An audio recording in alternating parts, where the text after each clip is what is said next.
Hi bro. Hi. So Pawan Kalyan గారు కొన్ని comment చేశారు.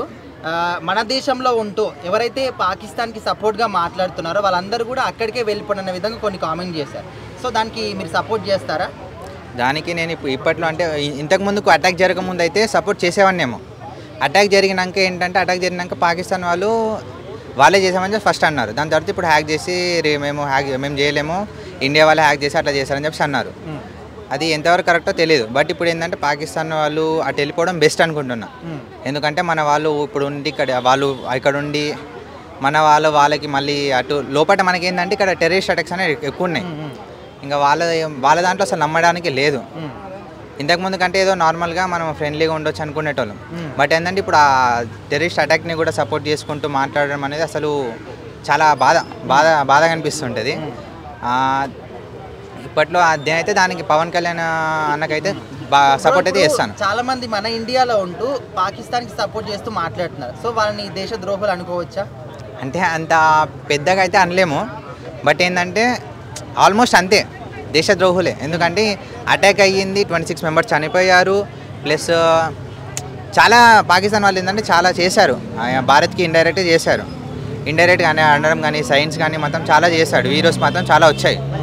ఇప్పుడు దానికి మళ్ళీ అది చూశాక అందరూ చూసి మళ్ళీ సపోర్ట్ చేయడం అంటే అసలు నిజంగానే దేశద్రోహులని అనవచ్చు. బ్రో, ఇప్పుడు పాకిస్తాన్ వాళ్ళు ఏమంటున్నారంటే మేము చెయ్యలేదు, మేము టెర్రరిజాన్ని సపోర్ట్ చేయట్లేదు, మేము ఐక్యరాజ్య సమితికి వెళ్ళి మేము ఇన్వెస్టిగేషన్ చేయమని అడుగుతామని అంటున్నారు కదా. సో దాన్ని మీరు ఎలా చూస్తారు?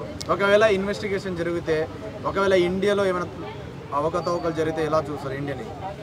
ఫస్ట్ ఆఫ్ ఆల్ మనకి ఇప్పుడు పాకిస్తాన్ వల్ల అక్కడ ఐఎన్సీకి వెళ్ళి నార్మల్గా కంప్లైంట్ వేసేసి చెకింగ్ చేయమన్నారు. బట్ ఏంటంటే అందులోనే ఉంటూ పాకిస్తాన్లోనే ఉంటూ చాలామంది క్రికెటర్స్ కానీ ఇంకెవరన్నా కానీ పొలిటీషియన్స్ కానీ వాళ్ళు ఇండియాకి అగెనిస్ట్గానే మాట్లాడారు.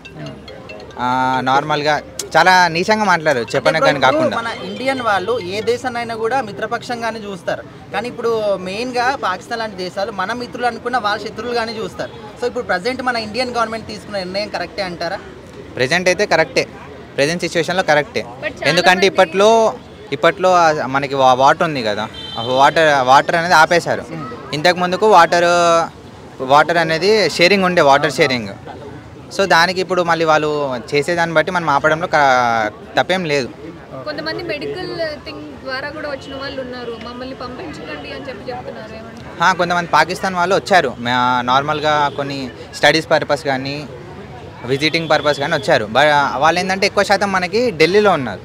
ఢిల్లీలో ఉండడం వల్ల ఇప్పుడు ఇక్కడ హైదరాబాద్ నుంచి ఆల్రెడీ 4 మెంబర్స్ ఉంటే 1 మెంబర్ వెళ్ళిపోయారు. మొన్న నిన్న వచ్చేసి 3 మెంబర్స్ వెళ్ళిపోయారు. ఆల్మోస్ట్ ఇంకా అందరు వెళ్ళిపోయారు హైదరాబాద్ నుంచి. ఢిల్లీలో ఉన్న వాళ్ళకైతే ఇప్పుడు మెడికల్ పర్పస్ మీద వచ్చిన వాళ్ళకైతే గవర్నమెంట్ ఏదో ఒకటి చేయాలి.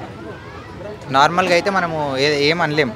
ఇండైరెక్ట్గా చాలా మంది పాతబస్తీలో ఒక 200 మంది పాకిస్తానీలు ఉన్నారు అని చెప్పి పోలీసులు కూడా బందోబస్తు పెట్టారు. ఇప్పుడు చెకింగ్స్ ఎక్కడికక్కడ చెకింగ్స్ అవుతున్నాయి. ఇప్పుడు ఇక్కడ కానీ టోల్ గేట్స్ దగ్గర కానీ ఎక్కడికక్కడ చెకింగ్స్ అవుతున్నాయి. ఎందుకంటే ఇప్పుడు వారే ఛాన్సెస్ ఉన్నాయి. సో దానికి చెకింగ్స్ ఉన్నాయి, మొత్తం చెకింగ్ చేసుకుంటూ ఉన్నారు.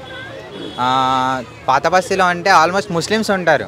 ముస్లిమ్స్ అందరూ పాకిస్తాన్ వాళ్ళని చెప్పేసి అనలేము. దాంట్లో ఆల్మోస్ట్ చాలామంది ఇండియాకి సపోర్ట్ చేసే వాళ్ళు ఉన్నారు. ఇప్పుడు ఓవైసీ కూడా ఉన్నారు, ఓవైసీ కూడా ఇండియాకి సపోర్ట్ చేస్తున్నాడు.